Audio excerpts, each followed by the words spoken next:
Okay, so there's no hard and fast rule. However, give you some guidelines on what I usually do. Okay, and it all depends on your relationship with the customer and the stage of the buying cycle that they are in. Okay, so that's where the it depends comes in. Clearly,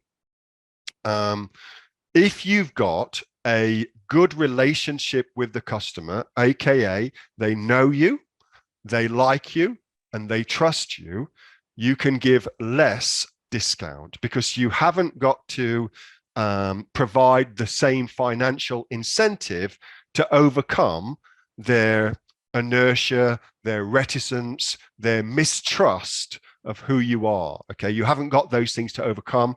One way you can overcome them is by giving a discount. So that tells us immediately, if you are going to cold traffic and cold customers, aka you're running a Facebook ad to brand new people to do a prime sale or something like that, then I would say you need to be around that 40% discount mark. Okay, if they don't know you from a bar of soap, they've got no relationship with you, you've got to overcome their hardwiring of mistrust, which is what we all have, then 40%, I reckon, is a good place to start. It may even need to go to 50%, but certainly 40%, I think, is a good place to start. Okay.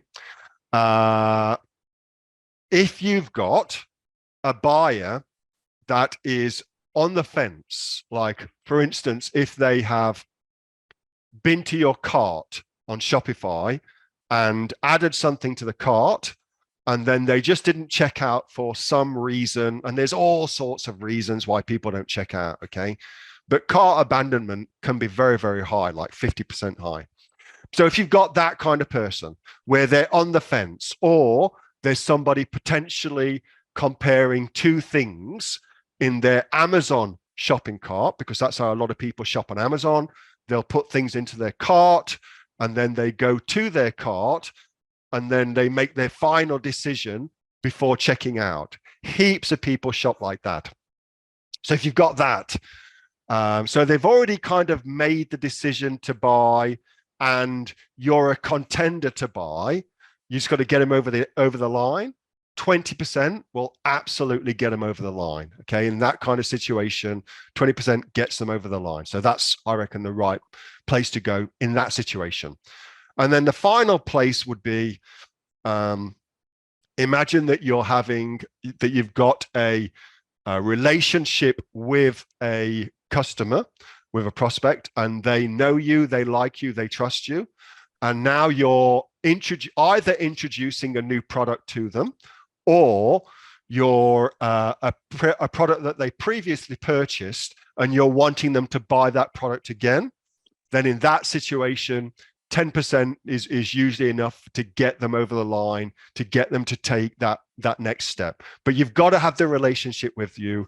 They've got to have the product in some way, shape, or form. Either they know the product already and they like the product, they just haven't purchased it for a while, or they know you do the right thing by them, and they know your products are good quality.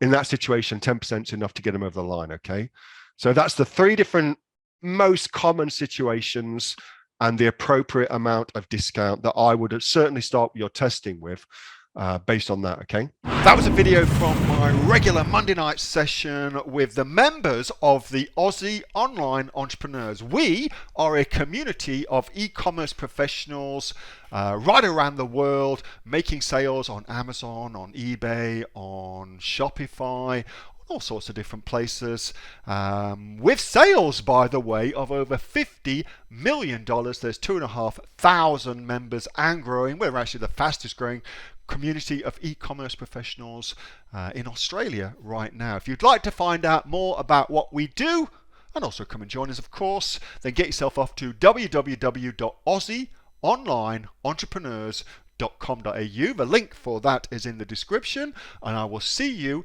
next time. Thanks so much for watching. Bye for now.